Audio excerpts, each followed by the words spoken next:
How to import Google contacts or the contacts you have saved on your Gmail account or on your Google account. How you can simply import those contacts to your iOS device or your iPhone, like I will do in this video. Firstly, to import any contact from your Apple ID, from your Gmail account, from your Yahoo, or from your any other social account. So in order to do this, you have to simply click on the setting option of your iPhone here and click on the setting. Scroll down to find contacts setting on your phone. As you can see, this is the contact setting. I will click on it. Here you will see a lot of options to Siri and search accounts, share name and photo, but you have to click on the second option called accounts.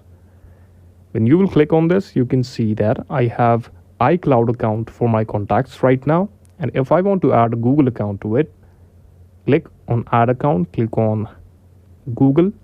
Then here you have to sign into your Gmail account, for which you need the email ID or password. And yes, after that, once you sign into this, your contacts will be available to your iPhone. This is the video. Thank you so much for watching.